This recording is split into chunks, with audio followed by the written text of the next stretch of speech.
Good evening friends. हम लोग 4 number chapter तक कर चुके थे। अभी हम लोग 5 और 6 करेंगे। गुरुत्व के अधीन गति हो चुका है यहाँ तक आपका। ठीक है, ये आपका जो 5 नंबर चैप्टर है स्थूल पदार्थों के गुण। ठीक है, तो हम लोग इसका डिस्क्रिप्शन नहीं करेंगे क्योंकि वीडियो ऑलरेडी बहुत लंबा हो जाता है। तो इसका जो भी चैप्टर है ना, वो क्वेश्चन आंसर में आपका हर चीज़ आ जाता है। ठीक है, चलिए तो हम लोग डायरेक्ट जो क्वेश्चन आंसर है हमारा वहाँ पे चलते हैं। पहला नंबर प्रश्न क्या है? ठोसों के यांत्रिक गुणों के संदर्भ में निम्नलिखित कथनों में से कौन सा सही है? जो ठोस है उनका यांत्रिक गुण से क्या सही है क्या नहीं है। रबर का यंग गुणांक स्टील की तुलना में अधिक होता है। किसी कुंडली का खिंचाव उसके अपरूपण गुणांक द्वारा निर्धारित होता है। कौन सा सही है? तो किसी कुंडली का जो खिंचाव है उसके अपरूपण गुणांक के द्वारा निर्धारित होता है, ये सही है। बाकी आपका रबर का यंग गुणांक स्टील की तुलना में अधिक नहीं कम होता है। रबर का यंग गुणांक कम होता है स्टील की अपेक्षा। चलिए इसका डिस्क्रिप्शन देखते हैं बॉक्स। जब बल आरोपित करने से वस्तु की लंबाई में परिवर्तन होता है तो तनक प्रतिबल तथा अनुदैर्ध्य विकृति के अनुपात को यंग प्रत्यास्थ गुणांक कहते हैं। स्टील का जो यंग गुणांक है रबर की तुलना में अधिक होता है अतः कथन एक असत्य है। इसलिए रबर की अपेक्षा स्टील अधिक प्रत्यास्थ है, जबकि कथन 2 सत्य है। उल्लेखनीय है कि अपरूपण प्रतिबल जो है शियरिंग स्ट्रेस और संगत अपरूपण विकृति का अनुपात किसी द्रव्य का अपरूपण गुणांक कहलाता है। इसे दृढ़ता गुणांक भी कहते हैं। ठीक है, तो ये आपका 1 नंबर क्वेश्चन हो गया। 2 में हम लोग चलिए आते हैं।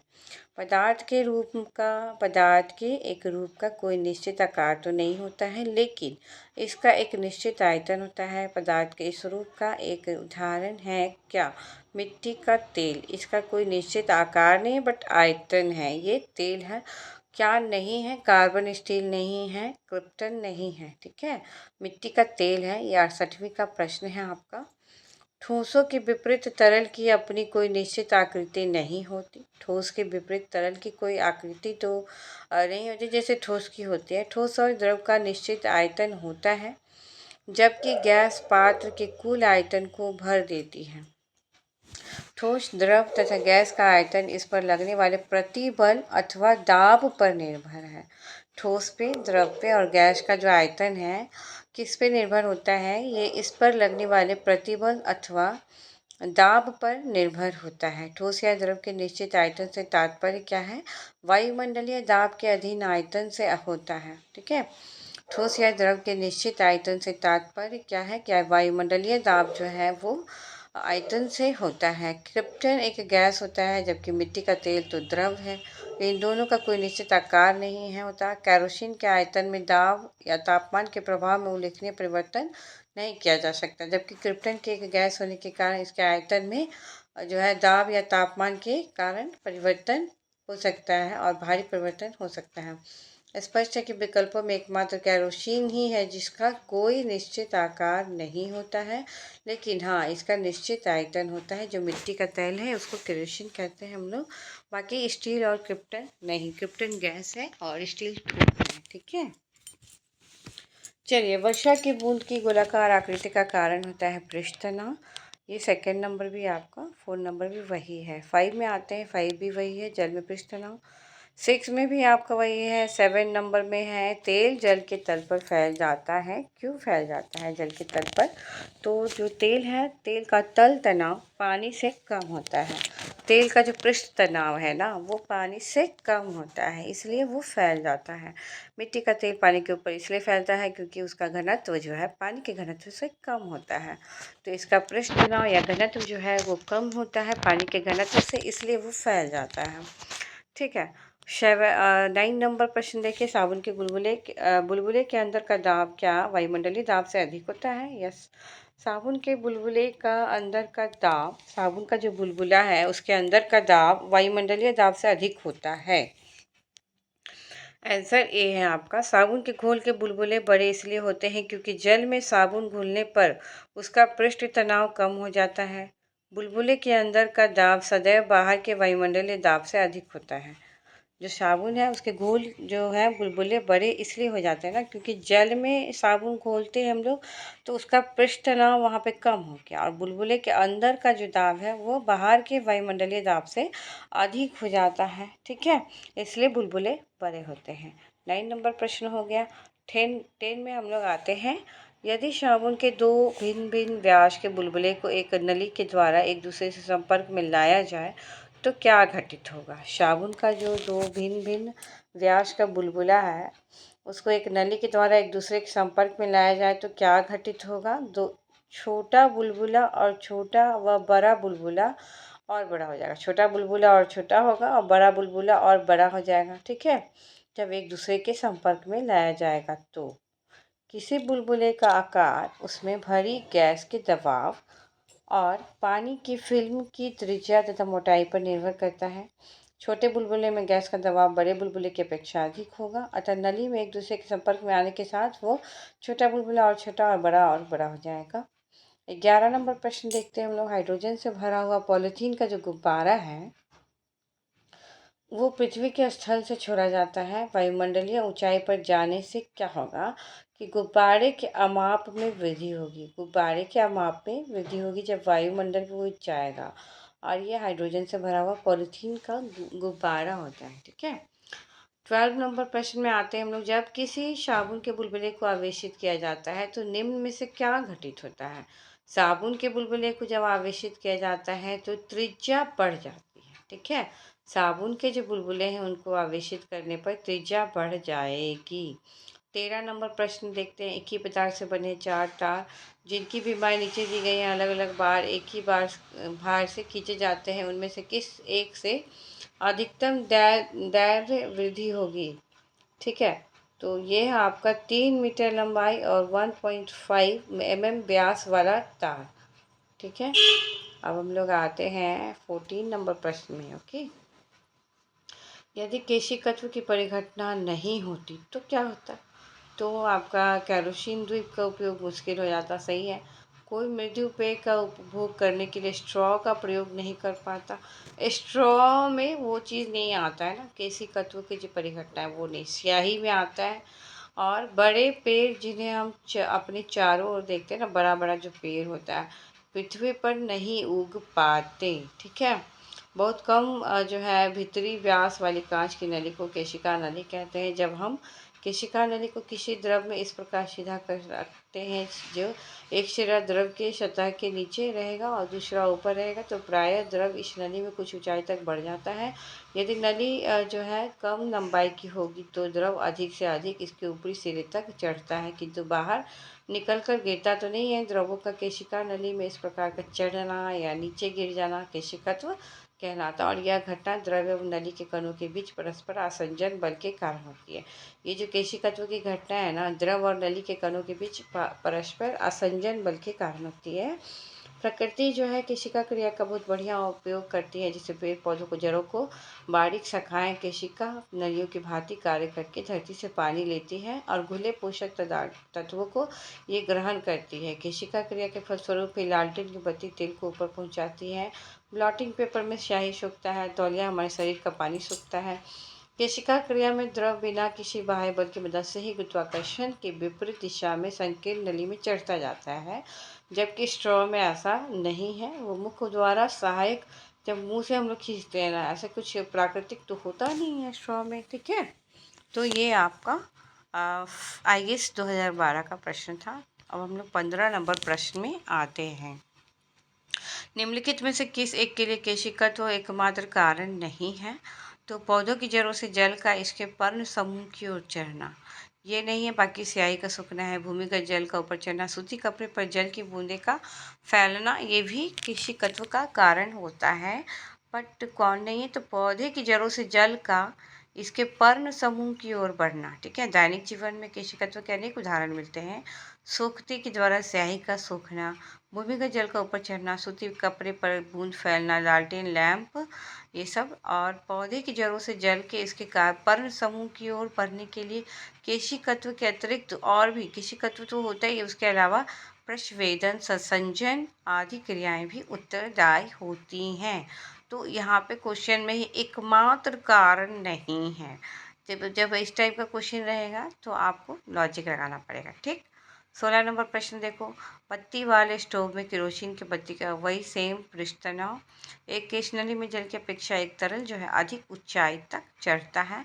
इसका कारण वही है कि तरल का पृष्ठ तनाव तरल का जो है वो जल की अपेक्षा ज़्यादा है। जब केश नली में हम लोग पानी डालते हैं और एक तरफ हम तरल यानी कि कोई तेल डालते हैं तो अधिक ऊंचाई तक वो जाता है, जल की अपेक्षा अधिक ऊंचाई तक वो तेल जाता है। तो यानी कि तेल का जो पृष्ठ तनाव है जल की अपेक्षा ज़्यादा है। केश नली में तरल अपने पृष्ठ तनाव के अनुपात में चढ़ता है। जिस तरल का पृष्ठ तनाव जितना ज़्यादा होगा वह उतनी ज़्यादा ऊंचाई तक चढ़ेगा। जब पृष्ठ तनाव ज़्यादा होगा तो वो ऊंचाई तक चढ़ेगा। और ये पृष्ठ तनाव से क्वेश्चन बहुत आता है हर एक एग्ज़ाम में। देखना आप, यहाँ तक कि देखो 41 का भी प्रश्न में कितनी बार पूछ चुका है ये। ठीक है, तो यहाँ पे आपको एनसीईआरटी वगैरह में ये सारा चीज़ टॉपिक दिया है। अगर नए बच्चे हो तो आप एनसीईआरटी एक बार ज़रूर पढ़ना। ठीक है, 8 से लेके कम से कम 10 तक का पढ़ लो। ओके, अब हम लोग आते हैं 18 नंबर प्रश्न में। देखो 18 नंबर प्रश्न, जब किसी झील की तली से ऊपर उठकर वायु बुलबुला ऊपरी सतह तक आएगा तो उसका आकार बढ़ जाएगा। झील की तली से उठकर वायु का बुलबुला ऊपरी सतह तक आएगा तो उसका आकार बढ़ जाएगा। क्यों? जब वायु का बुलबुला झील की तली से ऊपर उठ आता है तो तली की अपेक्षा ऊपर की ओर दाब उसका घटने लगता है, और जब दाब घटेगा तो उसके कारण वायु के बुलबुले का आयतन बढ़ जाएगा। जब दाब घटता है तो आयतन बढ़ जाता है और वो वही तली की अपेक्षा उसका दाब घटने लगेगा। जितना आप को मतलब दाब के रखा जाएगा पानी में उतना उसका दबाव बढ़ता है। ठीक है, और जैसे ही आप ऊपर आने लगते हो तो दाब घटने लगता है, जिसके कारण वायु के बुलबुले का आयतन भी बढ़ जाता है। ठीक है, हवाई जहाज़ से यात्रा करते समय पेन से स्याही निकलने लगती है तो वही इसका आंसर वही है, वायु दाब में कमी के कारण पेन से स्याही निकलती है। ठीक है, ऑटोमोबाइल के हाइड्रोलिक ब्रेक के कार्य का सिद्धांत करने का कार्य का सिद्धांत पास्कल का नियम है। पास्कल का नियम जो है ऑटोमोबाइल के हाइड्रोलिक ब्रेक के कार्य करने का सिद्धांत होता है। हाइड्रोलिक ब्रेक, हाइड्रोलिक प्रेस या हाइड्रोलिक लिफ्ट पास्कल के नियम पर ही आधारित है।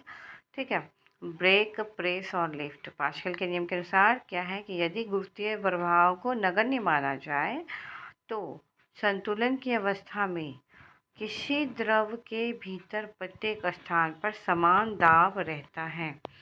यदि गुरुत्वीय प्रभाव को हम लोग 0 मान लें, नगण्य मान लें, तो संतुलन की अवस्था में किसी भी द्रव के भीतर प्रत्येक स्थान पे दबाव समान रहता है। ठीक है,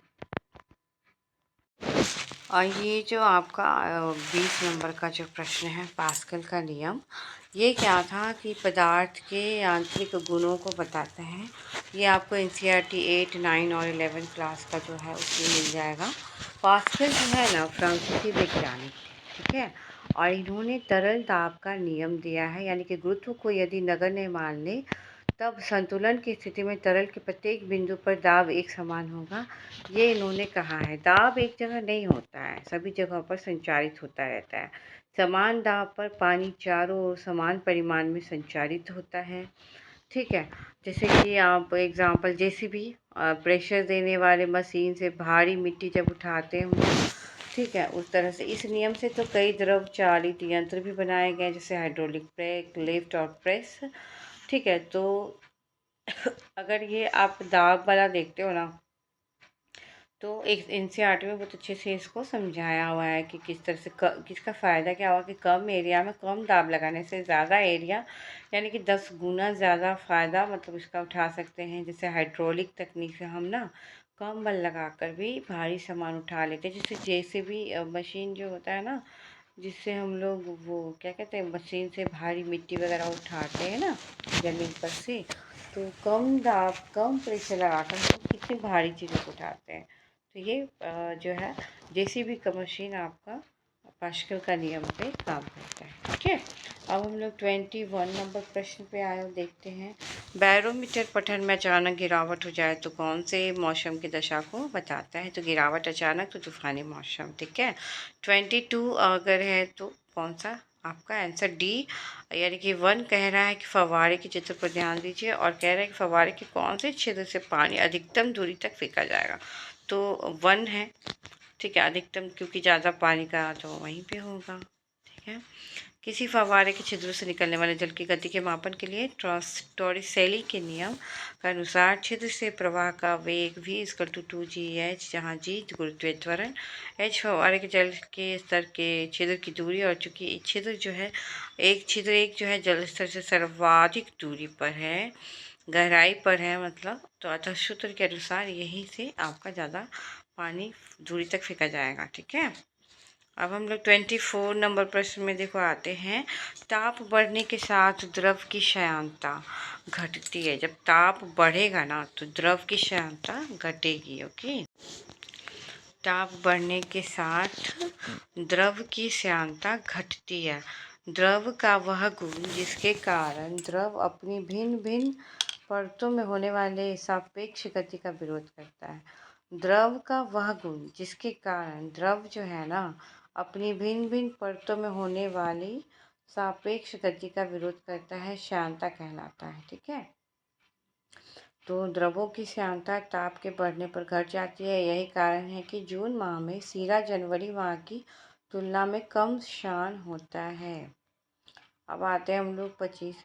सबसे ज़्यादा श्यानता होती है शहद की। शहद की श्यानता सबसे ज़्यादा है। जो द्रव जितने अधिक गाढ़े होते हैं उतने ही अधिक उसके श्यान होते हैं। शहद और ग्लिसरीन की श्यानता पानी की तुलना में अधिक होगी। श्यानता का क्रम इस बॉक्स में देखिए, शहद है, फिर खून है, फिर जल है, फिर वायु है।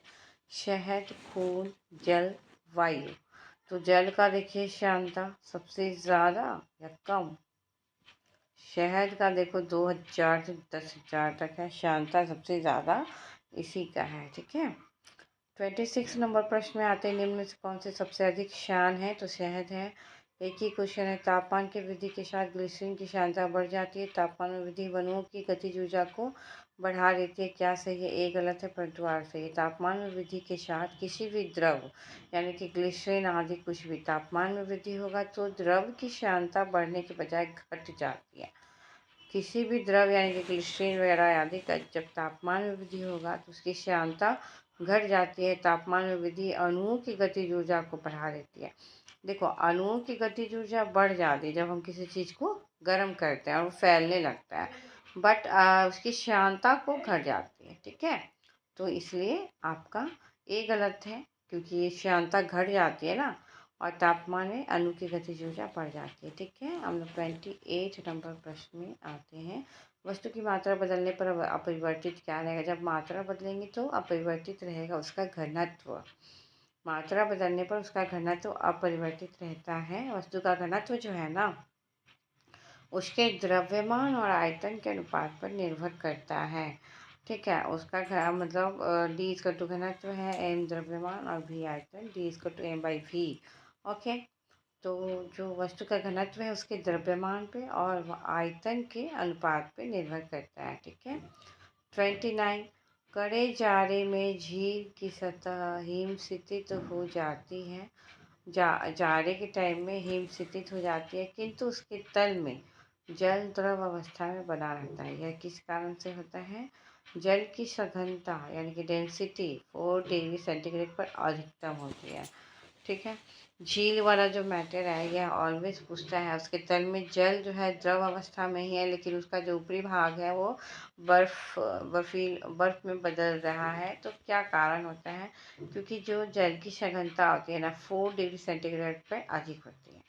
4 डिग्री सेंटीग्रेड पर जल का आयतन न्यूनतम तथा घनत्व अधिक हो जाता है। उसका आयतन न्यूनतम होता है 4 डिग्री सेंटीग्रेड पे और घनत्व अधिक होता है। झील और नदी की केवल ऊपरी सतह के जमने के पानी के अनियमित प्रसार की महत्वपूर्ण भूमिका होती है। कड़े अथवा गहन जाड़े के दिनों में वायुमंडलीय तापमान 0 डिग्री सेंटीग्रेड से कम हो जाने पर झीलों और नदियों की ऊपरी सतह ठंडी होने लगती है। जब सतही जल का तापमान 4 डिग्री सेंटीग्रेड तक पहुंच जाता है तब वह अधिकतम घनत्व के कारण नीचे बैठ जाता है और नीचे की परत में विद्यमान जल को ऊपर की ओर विस्थापित कर देता है। ठीक है, तो यह प्रक्रिया तो तब तक चलती रहेगी जब तक संपूर्ण जल का तापमान 4 डिग्री सेंटीग्रेड नहीं हो। जल का तापमान 4 डिग्री सेंटीग्रेड कम होने लगता है तो उसका घनत्व भी कम हो जाता है और इसके कारण सतही जल नीचे विस्थापित नहीं होता। सतही जल 0 डिग्री सेंटीग्रेड पर जम गया और सतह के नीचे वाला 4 डिग्री सेंटीग्रेड पे रहा। ठीक है, 30 नंबर में देखो, शीतकाल में झील की ऊपरी सतह का पानी बर्फ में बदल जाता है, फिर भी जलीय जंतु जीवित रहते हैं। सेम वही कॉन्सेप्ट है आपका डी में। आप देखो, पानी का घनत्व 4 डिग्री सेंटीग्रेड पर सबसे अधिक और जिससे बर्फ की ऊपरी सतह के नीचे जो है पानी रहता है। ठीक है,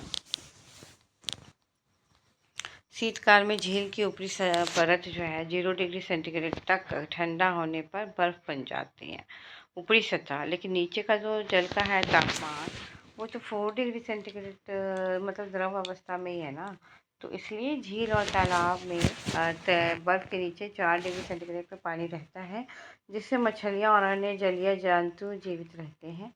31 नंबर देखिए क्या है, बर्फ जो है जमी झील के अंदर मछलियाँ जीवित रहती हैं क्योंकि झील की तली पर जल नहीं जमता है। ठीक है, वही सेम चीज़, जब पानी को 0 से 10 डिग्री तक हम गर्म करेंगे तो इसका आयतन क्या असर होगा, तो पहले घटेगा फिर बढ़ेगा क्योंकि 4 डिग्री सेंटीग्रेड वाला ही मैटर है। अधिकांश द्रवों को जब हम गर्म करते हैं ना तो उनके आयतन में वृद्धि हो जाती है और घनत्व में कमी होती है। घनत्व में कमी और आयतन में वृद्धि जब हम द्रव को गर्म करेंगे, लेकिन जब पानी का व्यवहार 0 डिग्री से 4 डिग्री सेंटीग्रेड तक के बीच ठीक उल्टा होता है, यानी कि यहाँ पे आयतन में कमी और घनत्व में वृद्धि होगा। 0 से 4 डिग्री पर हम लोग का घनत्व में वृद्धि और आयतन में कमी होगा, इसलिए ये पहले घटता है इसका आयतन, यानी कि घट जाता है, आयतन कम हो जाता है, घनत्व वृद्धि होता है 0 से 4 डिग्री। ठीक है, तो यानी कि इस समय पहले घटेगा। यदि किसी पात्र में पानी को लेकर गर्म किया जाए तो 0 से 4 डिग्री आयतन घटता है, घनत्व बढ़ता है। 4 डिग्री से आगे जाएंगे तो गर्म करने पर इसका व्यवहार सामान्य द्रवों की भांति ही आयतन बढ़ेगा और घनत्व घटेगा। तो इस तरह का आपका आंसर है। 33 नंबर प्रश्न, जल के आयतन में क्या परिवर्तन होगा यदि तापमान 9 डिग्री सेंटीग्रेड गिराकर 3 डिग्री सेंटीग्रेड तापमान अगर कर दें, मतलब तापमान को हम कम कर दें, तो आयतन पहले घटेगा बाद में बढ़ेगा। एक ही चीज़, पानी का अपेक्षित घनत्व सर्वाधिक निम्नलिखित तापमान पे होता है। सेम चीज़ है आपका 4 डिग्री। ठीक है, किस ताप पर पानी का घनत्व अधिकतम होगा? 4 डिग्री। जल का अधिकतम घनत्व 277 केल्विन पर। जल का अधिकतम घनत्व किस पे होता है? जल का अधिकतम घनत्व 277 केल्विन के मामले में अगर जाएंगे तो 277। 0 से 4 डिग्री सेंटीग्रेड जल घनत्व बढ़ता है, आयतन कम होता है। 4 डिग्री सेंटीग्रेड पर जल का आयतन जो है बढ़ेगा, कम होगा और घनत्व बढ़ेगा। घनत्व बढ़ेगा कब, बताओ? एक ही चीज़ याद करो, घनत्व कब बढ़ेगा? 4 डिग्री सेंटीग्रेड पे।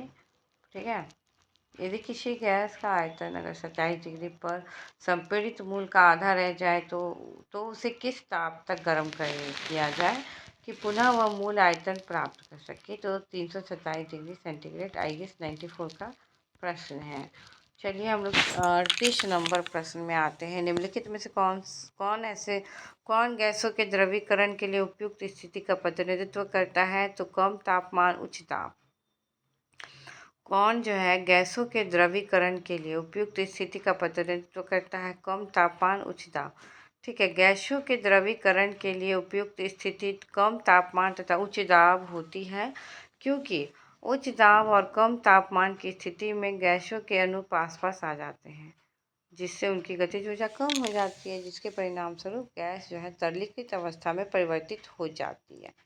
ठीक है, 67 भी पेशी का देखो क्या है, किस नियम के अनुसार समान ताप और दाब पर सभी गैसों के बीच निश्चित आयतन में अणुओं की संख्या समान होगी? तो आपका वही एवोगाड्रो का नियम के अनुसार समान ताप और दाब पर सभी गैसों का निश्चित आयतन में अणुओं की संख्या समान होती है। ठीक है, एवोगाड्रो का नियम के अनुसार समान ताप और दाब पर सभी आदर्श गैसों के समान आयतन में कणों या अणुओं की संख्या समान हो जाएगी, समान ताप और दाब पर। ठीक है, दूसरे शब्द में हम कहें तो ताप और दाब नियतांक हो तब किसी गैस का जो आयतन है ना, उस गैस में मोलों की संख्या के समानुपाती होता है। अवोगाड्रो का नियम यही व्यक्त करता है। 14 नंबर प्रश्न देखते हैं। निम्नलिखित में से किन परिस्थितियों में एक कंटेनर में भरे हुए कार्बन डाइऑक्साइड के अणुओं के बीच की दूरी बढ़ेगी? तो आंसर है आपका 1 और 2, यानी कि कंटेनर का आयतन बढ़ाने पर एक कंटेनर में जो भरे हुए कार्बन डाइऑक्साइड के अणु हैं उनके बीच की दूरी बढ़ेगी। कब? जब आयतन बढ़ाएंगे तब। ठीक है। दूसरा है, कंटेनर से कुछ कार्बन डाइऑक्साइड गैस लीक होने पर। गैस लीक होगा तो भी उनका आयतन, अणुओं के बीच की दूरी बढ़ेगी। आयतन बढ़ाने पर भी अणुओं के बीच की दूरी बढ़ेगी। 40 नंबर हो गया आपका। 41 देखते हैं हम लोग। अच्छा, इसमें और भी है बॉक्स में। गैस का कोई निश्चित आयतन या आकार नहीं होता है, ठीक है, और उन्हें जितना भी अधिक जितना स्थान उपलब्ध होता है ना, वो उसी में घेर बेर के रह लेते हैं। कंटेनर का आयतन बढ़ाने पर हम लोग क्या देखते हैं कि कंटेनर से कुछ कार्बन डाइऑक्साइड गैस का रिसाव होने लगता है जब आयतन बढ़ाएंगे तो। और उस समय होने पर कंटेनर में भरी कार्बन डाइऑक्साइड के अणुओं के बीच की दूरी भी बढ़ेगी। ठीक है, जबकि यह दूरी जो है वायु दाब को बढ़ाने पर कंटेनर में और कार्बन डाइऑक्साइड भरने पर कम हो जाती है। ठीक है।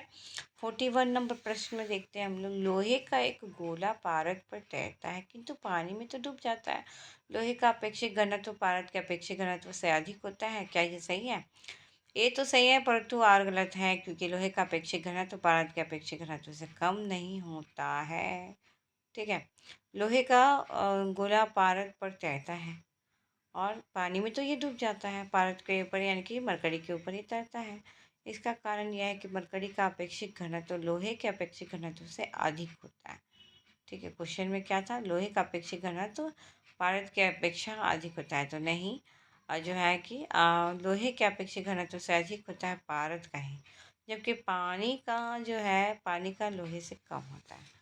पानी का अपेक्षित घनत्व ना लोहे से कम होता है, और पारद का जो अपेक्षित घनत्व है वो लोहे के अपेक्षित घनत्व से अधिक होता है। ठीक है, इसलिए उसमें वो डूबता नहीं। लोहे की कील जो है पारे पर क्यों तैरती है जबकि वह पानी में तो डूब जाती है?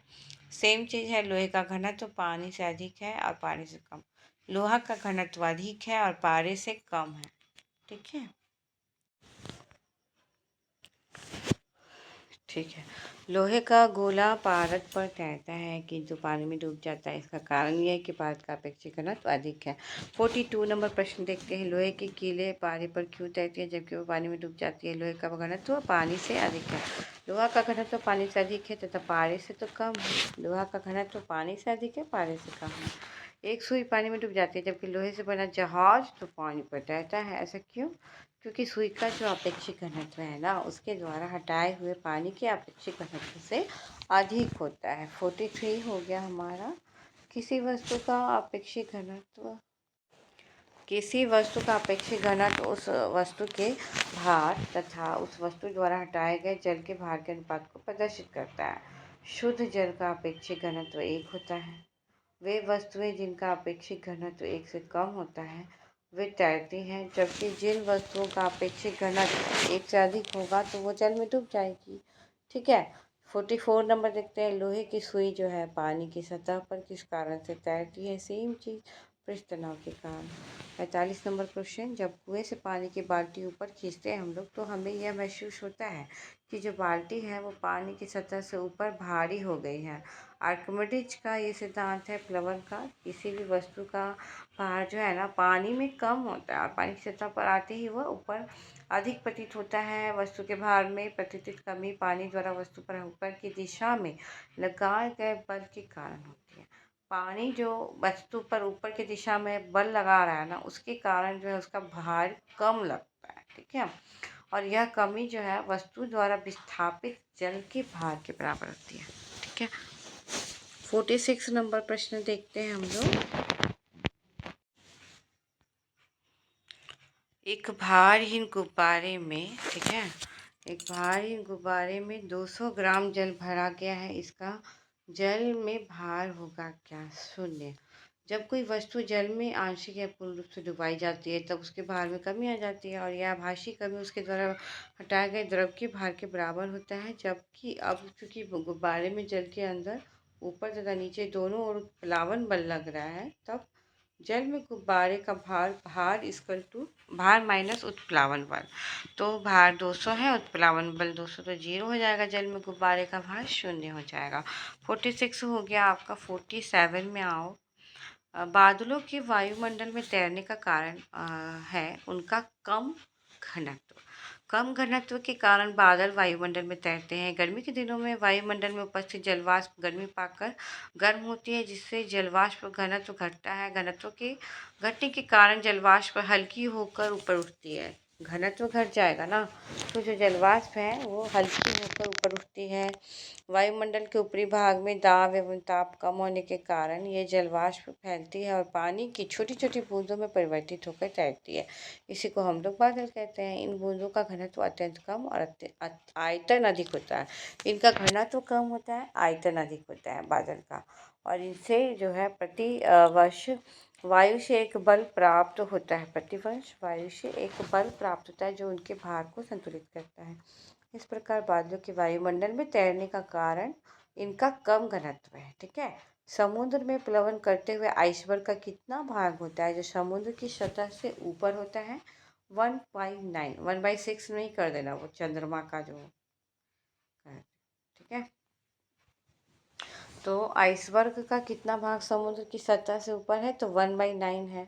शुद्ध जल के बर्फ में परिवर्तित होने पर 4 डिग्री सेंटीग्रेड ताप पर बर्फ का घनत्व जल के घनत्व का 1/9वां भाग होता है।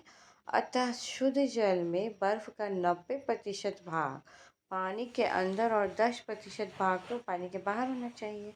आर्कटिक एवं अंटार्कटिक महासागर में प्लावी बर्फ दिखाई पड़ते हैं। जल के ऊपर बर्फ का केवल 1/9वां भाग ही हम देख पाते हैं। प्लावी बर्फ का 8/9वां भाग जो है भाग जल की सतह के अंदर ही रहता है, क्योंकि समुद्री जल लवणीय अधिक घनत्व वाला होता है ना, लेकिन इससे निर्मित बर्फ लवणीय नहीं होता है। और तो वो तो शुद्ध है, क्योंकि प्रश्न में समुद्र में प्लवन करते हुए आइसबर्ग की बात की गई है, इसलिए तुम लॉजिक है नहीं, सतह से ऊपर का भाग पूछा गया है 1/9। ठीक है। 49 नंबर देखो जल्दी से। पानी के एक गिलास में एक बर्फ का टुकड़ा तैर रहा है और जब पिघल जाएगा तो क्या असर होगा? उतना ही होगा, क्योंकि आर्किमिडीज के अनुसार तो वस्तु अपने भार के बराबर ही द्रव में स्थान घेर रही है ना, तो इसलिए आयतन में कोई परिवर्तन नहीं होगा। बर्फ का एक टुकड़ा पानी से लबालब भरा हुआ है, बीकर में तैर रहा है। बर्फ जब पूरी तब पिघल जाएगा तो क्या होगा? जल स्तर नहीं बदलेगा। ओके ना। अब खत्म ही हो रहा है बाबा, पेशेंस रखो। बाप रे, तुमको सुनने में इतना प्रॉब्लम है तो मेरे को पढ़ने में प्रॉब्लम नहीं हो रहा है क्या? बताओ। और मेरी तो आंखें भी पता है।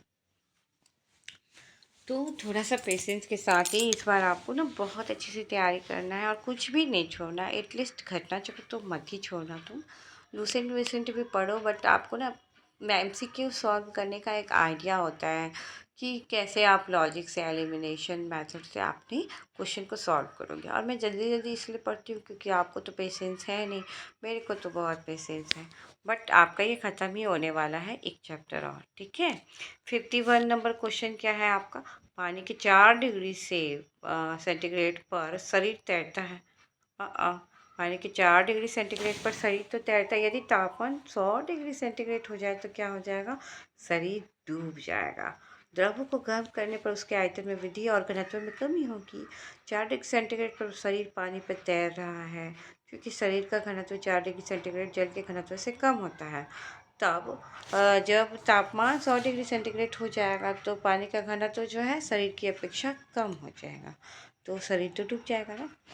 52, समुद्र में नदी की अपेक्षा तैरना आसान है। समुद्री जल नमकीन होता है। ओके, समुद्री जल नमकीन होता है ना, इसलिए समुद्र में नदी की अपेक्षा तैरना आसान होता है।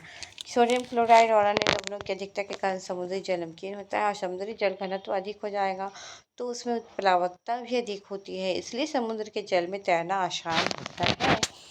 53, एक पिंड का अधिकतम भार निम्नलिखित में से किस में होता है? तो सी, हाइड्रोजन। पिंड का अधिकतम भार निम्नलिखित में से किस में? ना वायु में, ना जल में, नाइट्रोजन में भी नहीं, हाइड्रोजन में होता है। और इसका भार कितना होता है तुम बताओ? सब दिया हुआ है लूसेंट में। किसी पिंड का द्रव्यमान सदैव नियत रहता है और उसका भार दो चीज़ों पर निर्भर करता है, एक तो गुरुत्व बल पे और एक पिंड पर लगने वाला उत्क्षेप बल पे। ठीक है, तो पिंड का द्रव्यमान दो चीज़ों पे डिपेंड कर रहा है। उसका भार सॉरी द्रव्यमान जो है नियत रहता है, यानी समान रहता है, एक जैसा रहता है द्रव्यमान पिंड का, पर उसका भार दो चीज़ों पे, एक गुरुत्व बल पे और पिंड पर लगने वाला जो उत्क्षेप बल है उस पे। तो हाइड्रोजन बल सबसे हल्का और विरल माध्यम है, अतः उसके द्वारा लगाया गया जो उत्क्षेप बल है सबसे कम होगा और पिंड का भार हाइड्रोजन में सर्वाधिक हो जाएगा। ठीक है, जब कोई जहाज नदी से सागर में घुसता है तो वो कुछ ऊपर उठता है, ये हम लोग पढ़ चुके हैं। आपका अब खत्म ही हो रहा है पापा, पेशेंस पेशेंस प्लीज। 55 नंबर देखो, जब कोई जहाज नदी से निकलकर सागर में प्रवेश करता है तो वो कुछ ऊपर उठ जाता है। सही है, सही सही है। जल के घनत्व का नदी के जल के घनत्व से अधिक है, सागर के जल का घनत्व नदी के जल के घनत्व से अधिक है, तो घनत्व अधिक होगा तो ऊपर उठेगा, ये आपको पता ही है। अब हम लोग प्रकाश मोस्ट चैप्टर इम्पॉर्टेंट चैप्टर है, कल प्लीज़ इसको पढ़ के आना अच्छे से, लूसेंट स्पेशल जो है आपका उससे, या फिर आप इसी PDF से इसको पढ़ के आना, फिर हम लोग इसका कल क्वेश्चन सॉल्व करेंगे। Okay, thank you friend.